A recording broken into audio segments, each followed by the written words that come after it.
మీ జేబులో ఈ 3 ఉంటే అన్నింట్లోనూ విజయం మీదే. కొన్ని వస్తువులను జేబులో ఉంచుకోవడం వల్ల మీరు వెళ్ళిన పని ఖచ్చితంగా జరుగుతుంది. మరి ఏవి జేబులో పెట్టుకుంటే శుభం జరుగుతుందో ఇప్పుడు తెలుసుకుందాం. చేస్తున్న ప్రతి పనిలోనూ విజయం దక్కాలని చాలా మంది కోరుకుంటారు, కానీ అది అందరికీ సాధ్యం కాకపోవచ్చు. కొందరికి అయితే ఎంత కష్టపడినా కూడా ఫలితం రాదు. ఏ పని చేసినా నిరాశే మిగులుతూ ఉంటుంది. వారికి ప్రతి పనిలోనూ ఫెయిల్ అవుతూ ఉంటే ఎవరికైనా నిరాశ కలుగుతుంది. అయితే అలా ప్రతిసారి ఫెయిల్ అవుతూ ఉన్నామంటే దానికి గ్రహాలు కూడా కారణం అవ్వచ్చు.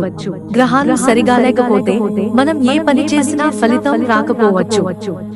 అలాంటి సమయంలో మనం ఏదైనా పని మీద బయటకు వెళ్లే సమయంలో, ఏదైనా శుభకార్యానికి వెళ్లేటప్పుడు కొన్ని వస్తువులను జేబులో ఉంచుకోవడం వల్ల మీరు వెళ్లిన పని ఖచ్చితంగా జరుగుతుంది.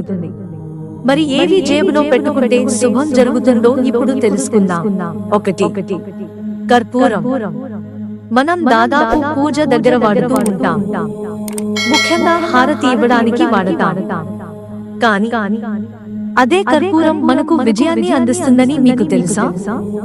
మీరు బయటకు వెళ్లే సమయంలో కర్పూరం జేబులో ఉంచుకుంటే చాలు. కర్పూరం ప్రతికూల శక్తిని తగ్గించి సానుకూలతను పెంచుతుంది. ఇది కాకుండా కర్పూరం శుక్రగ్రహానికి సంబంధించినదని నమ్ముతారు. అటువంటి పరిస్థితిలో కర్పూరాన్ని జేబులో ఉంచుకోవడం వల్ల జాతకంలో శుక్రుడి స్థానం బలపడుతుంది, పనిలో విజయం కూడా వస్తుంది. కాబట్టి ఒకసారి ప్రయత్నించి చూడండి. 2. బిర్యానీ ఆకు. జ్యోతిష శాస్త్రంలో బిర్యానీ ఆకు చాలా ప్రభావవంతంగా పరిగణిస్తారు. బిర్యానీ ఆకు రాహువుకు సంబంధించినది. అదే సమయంలో రాహువు పనిలో అడ్డంకులను సృష్టిస్తుంది. అటువంటి పరిస్థితిలో మీ జేబులో బిర్యానీ ఆకులను ఉంచుకోవడం వల్ల రాహువు చెడు ప్రభావాలు తగ్గుతాయి. ఇది కాకుండా మార్గంలో వచ్చే అడ్డంకులు కూడా తొలగిపోతాయి. శుభ ఫలితాలు అందుకుంటారు. 3. అగ్గి పుల్లలు.